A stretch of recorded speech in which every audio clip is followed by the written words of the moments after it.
কেমন আছেন? জি ভালো আছি। আচ্ছা, এই যে সমাজে এত ডিভোর্স পরকীয়া এই যে বাইরে যাইতেছে, আসলে মেয়েদের সমস্যা না ছেলেদের সমস্যা? এটা ভাই প্রকৃতির সমস্যা। মোট কথা বলতে গেলে হাদিসে আছে বাবা মেয়ে এক রুমে সেফ না। আর যেগুলো পরে কি হয় এগুলো তো একদিনে হুট করে কেউ কারো অফার দেয় না। এগুলো হচ্ছে যে একসাথে থাকে, ঘুরে ফিরে চলাফেরা করে, মনে মনে কানেক্ট হয়ে যায় পরকীয়া। ঠিক আছে, সেইটাই। এটা ছেলে মেয়ে কারোর দোষ না, এটা হচ্ছে বয়সের দোষ, সময়ের দোষ, আবহাওয়ার দোষ।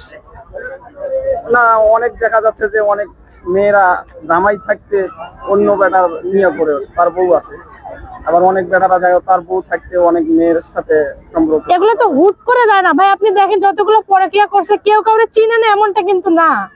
যোগাযোগ হয়েছে, আস্তে আস্তে কথা বলছে, মনে মনে মিল হয়েছে, তারপর কিন্তু পরকীয়া হয়েছে।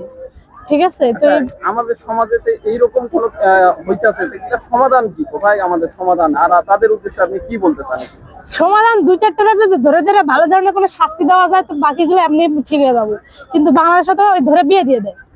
বাংলাদেশে একটা কমন বিষয় হয়েছে, যদি কেউ কট খায় ও আল্লাহ করে বিয়ে দেয়। আরে দুটারে গাছের মধ্যে ঝুলাও, না হলে হচ্ছে তোমার যে আগের সময় শাস্তি দিত না, মাটিতে পুঁতা পাথরটি ঢিলমিল মারো, এমনি পাঁচজন ঠিক হয়ে যাবো।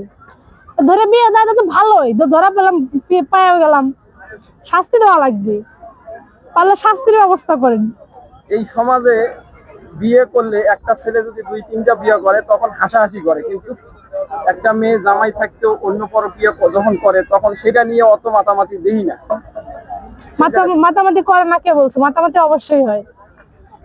ছেলেরা চাইলে তিনটা বিয়ে করতেই পারে, কিন্তু কোনো মেয়ে তো ভাগ দিতে চায় না, এটা একটা বাস্তব কথা। কিন্তু বিয়ে করার রাইট আছে। তো তাদের উদ্দেশ্যে কি বলবেন আসলে? কোনটার ব্যাপারে? এই যে যারা হচ্ছে যে জামাই রাইকা অন্য ছেলের সাথে ঘুরতেছে, তার বউ আছে, বউ বাচ্চা সবই আছে। আরে ঘুরতে পারে, আমি তো দুই চার জনের লাগে ঘুরি। সম্পর্কের কথা তাহলে আপনাকে এটা বলা লাগবে, কারণ আমার যত ফ্রেন্ড সার্কেল, আমি ভিডিও করি সব তো আমার ছেলে কলি। আমার কিন্তু মেয়ে মানুষ নাই, ওরা আমার জেলাস করে। তো হচ্ছে যে এখন যদি পরে কি করে, ওই যে কইলাম শাস্তি দেওয়া লাগবে। আমার পাশে যদি একটা মেয়েরা দেখে এরকম চোখের সামনে শাস্তি দেয়, আমি রূপসানা কেন, আরো আমার পাঁচজন রূপসানা ঠিক হয়ে যাবে ভয়তে। বুঝতে পারছেন? শাস্তির ব্যবস্থা করা লাগবে। এটা তো শাস্তির কথা বললেন, কিন্তু তাদের কি বোঝা উচিত? প্রথমবার তাদের হয়তো বা একটু বোঝানো উচিত যে, কারণ দেখেন যদি কোনো মহিলা পরীক্ষা করতে যায় কিন্তু সংসার থাকে, বাচ্চা থাকে, তো হুট করে শাস্তি দিয়ে একটা সংসার ভাঙিয়ে যায়, বাচ্চা কাচ্চা। তো ওদের প্রথম অবস্থায় হচ্ছে ওপেন মানুষরা জানাজানি না করে তাদের নিয়ে সলা পরামর্শ করে একটু আয়ত্তে আনার চেষ্টা করা লাগবে, কারণ ভুল মানুষেরই হয়। না, কোনো মেয়ে যদি তার স্বামীর ভাত না খেতে চায় তাহলে হয়তো বা ডিভোর্স দিয়ে অন্য ছেলের সাথে সম্পর্ক করবে বা সম্পর্ক করাবে, সেটা আলাদা বিষয়।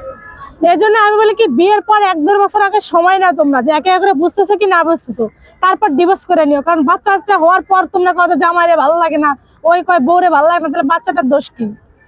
তো আগে সময় নেওয়া উচিত, আগে বাচ্চা কাচ্চা নেওয়া উচিত না। তো ধন্যবাদ আপনাকে আপু, খুব সুন্দর একটা সমাধান দিয়েছেন এবং সমাজের উদ্দেশ্যে খুব সুন্দর একটা বার্তা দিয়েছেন। ধন্যবাদ আপনাকে। আপনাকেও ধন্যবাদ।